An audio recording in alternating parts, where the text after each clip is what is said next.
ये जो जंग है सिर्फ इसराइल, ईरान और अमेरिका के दरमियान नहीं बल्कि जो मुख्तलिफ खलीजी ममालिक हैं वो भी इसकी लपेट में नजर आ रहे हैं। जब ईरान काफ़ी हद तक कॉम्प्रोमाइज़ भी कर रहा है और उसके बाद मुज़ाकरात का अगला दौर अगले हफ्ते भी शुरू होना था, तो what was the reason? The unpredictable president जो कह दिया उन्होंने वो उन्होंने करके दिखाया। तो बहुत सारे जो है कार्गो प्लेन्स चाइना के वो चीज़ें उठा उठा के ईरान में लेके जा रहे हैं। So Iran holds the two strongest allies in the world, one is China and one is Russia. क्या अमेरिका अफोर्ड कर सकता है रशिया और चाइना के आमने सामने खड़ा होना?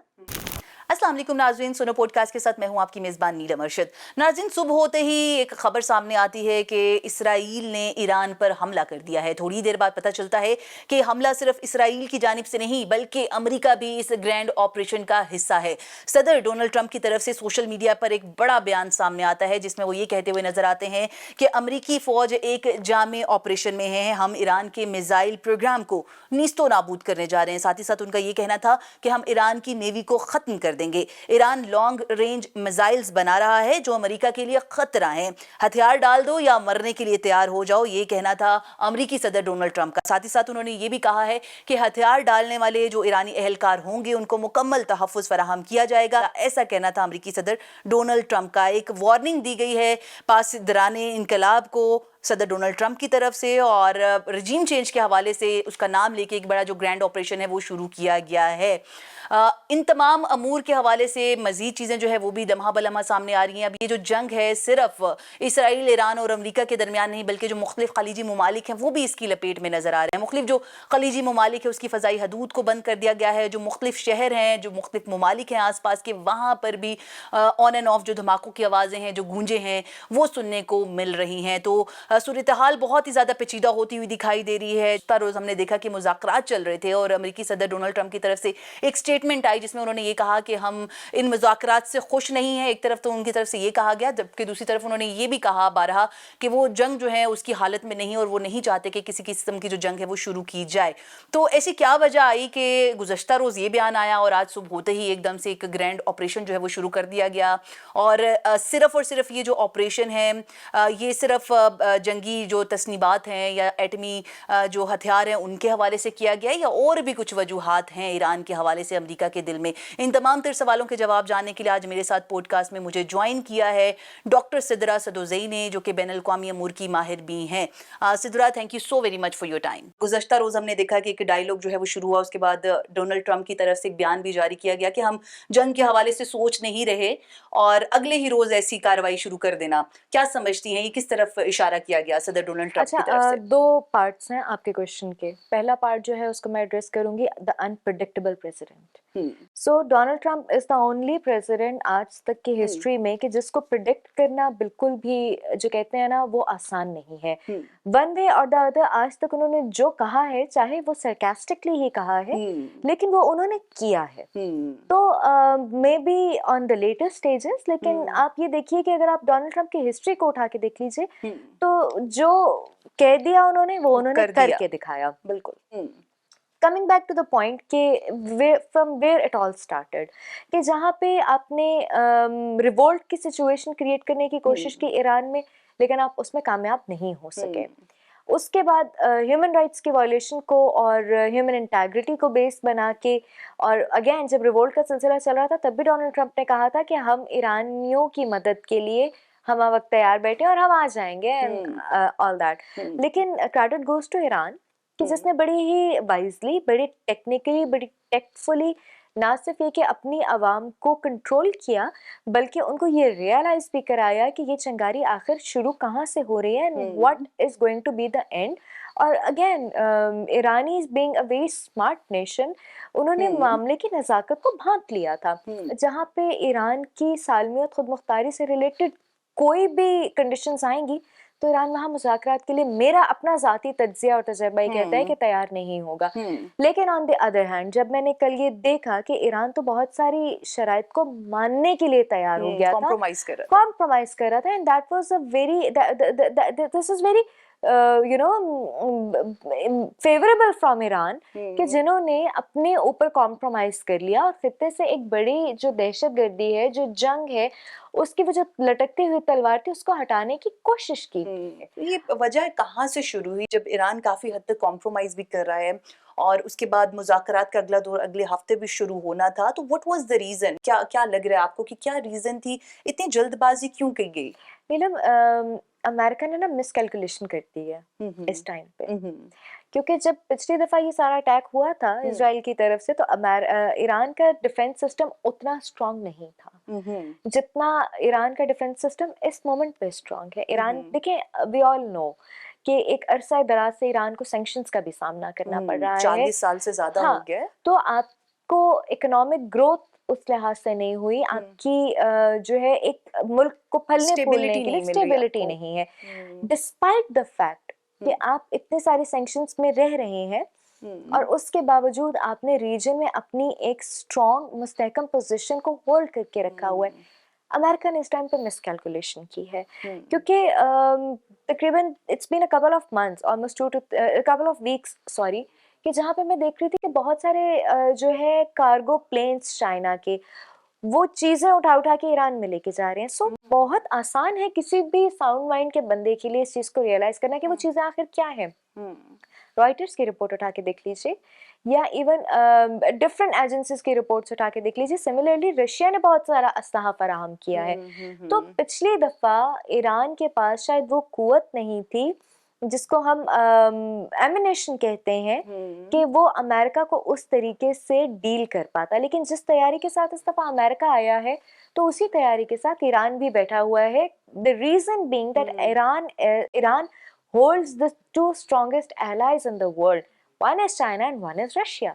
अभी ये जब जंग छिड़ चुकी है तो इससे सिर्फ यही ममालिक जो कि अभी फ्रंट फुट पर है यही नहीं, बल्कि ये कहना चाहिए कि इलाकाई जंग शुरू हो चुकी है। मुख्तलिफ आप देखिए कि खलीजी ममालिक हैं, उन्होंने अपने जो परवाज़ें हैं वो बंद कर दी हैं, फ़ज़ाई हदूद बंद कर दी हैं। तो क्या लगता है कि अभी जिस तरह बहरीन पे भी हमले हो रहे हैं, मुख्तलिफ जो दीगर ममालिक है उस पर भी हो रहे हैं, तो चीज़ें तो बहुत ज़्यादा ख़राबी की तरफ जा रही हैं। पहले देखा गया कि जब गुज़श्ता साल लड़ाई होती है तो अमेरिका ने सालसी का किरदार अदा किया, अब तो अमेरिका खुद जो है वो जंग में कूदा हुआ है। क्या अमेरिका अफोर्ड कर सकता है रशिया और चाइना के आमने सामने खड़ा होना? ठीक है, तो इस टाइम पे आप ये देखिए कि ये फैलेगी आग, और जब ये आग फैलेगी तो सारे कंट्रीज जो हैं वो इसकी लपेट में आएंगे, कंट्रीज सामने आएंगे। देखिए नीलम, जंगें जो होती हैं ना, वो एक सुनहरी मौका होती हैं। ये बात बहुत ऑड लगती है सुनने में, लेकिन ये बात एक हकीकत है कि जिन ममालिक ने अपने असलहे को टेस्ट करना होता है, ये उन ममालिक के लिए एक सुनहरा मौका होती हैं। जिन ममालिक ने दूसरे ममालिक में अपना असर रसूख बढ़ाना होता है in the name of investment, in the name of infrastructure, ये उन ममालिक के लिए बड़ा एक सुनहरा मौका होती है।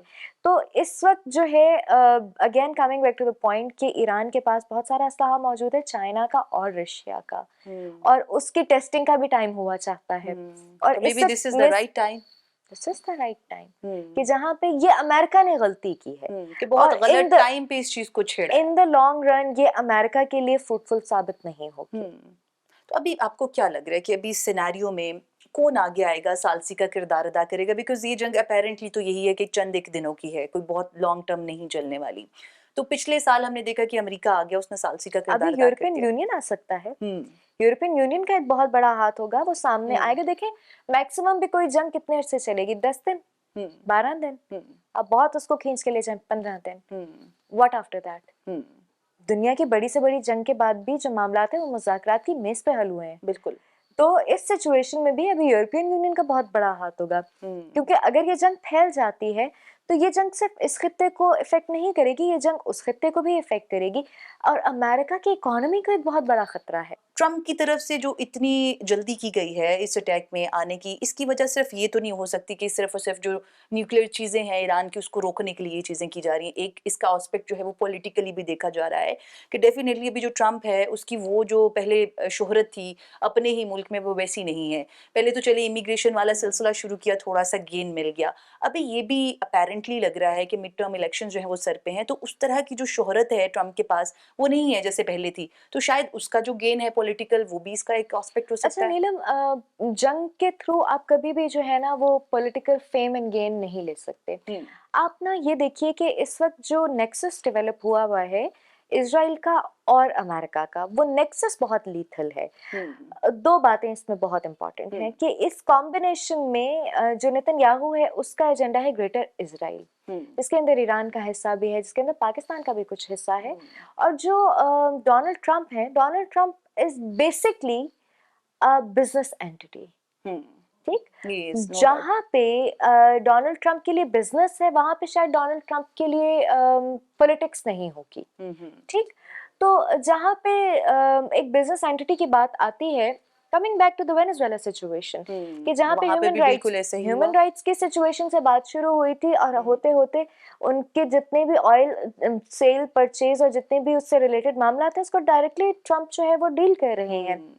Coming back to Afghanistan situation, ठीक है, उस वक्त पे ट्रंप नहीं थे, लेकिन एक माइंडसेट तो पाया जाता है ना, बिल्कुल, कि जहाँ पे यूरेनियम के लिए जो है वो इन्वेजन की गई थी। And now again we all know कि ईरान कुदरती ज़खायर से माला माल है, बिल्कुल। यूरेनियम आपके पास मौजूद है, ऑयल आपके पास मौजूद है। तो ये जो तरीका वारदात है ना ट्रंप का, किसी भी मुल्क में घुसने का, जहाँ पे ह्यूमन राइट्स के वायलेशन को बहाना बनाया जाता है और लेटर ऑन आपके कुदरती जितने भी ज़खायर हैं उनके ऊपर कब्जा कर लिया जाता है, तो ये वेस्टेड इंटरेस्ट है डोनाल्ड ट्रंप का। और जो वेस्टेड इंटरेस्ट है नेतन्याहू का, वो सिंपल है, ग्रेटर इजराइल की फॉर्मेशन। सही। इस तमाम तर सूरत हाल में सिद्रा आपको क्या लग रहा है, फायदा किसका ज्यादा होगा और नुकसान किसका होता हुआ नजर आ रहा है? लेकिन मुझे फायदा किसी का भी नजर नहीं आ रहा। जंगें जो हैं हमेशा नुकसान ही देती हैं। जंग में किसी का फायदा नहीं है नीलम, लेकिन ये कि खित्ता बहुत बहुत बुरे तरीके से, रीजनल स्टेबिलिटी यहाँ तो आएगी ही आएगी, लेकिन हाँ एक चीज है कि ये जंग अगर कंटिन्यूड रहती है तो ये पावर डायनामिक्स को बहुत चेंज कर देगी।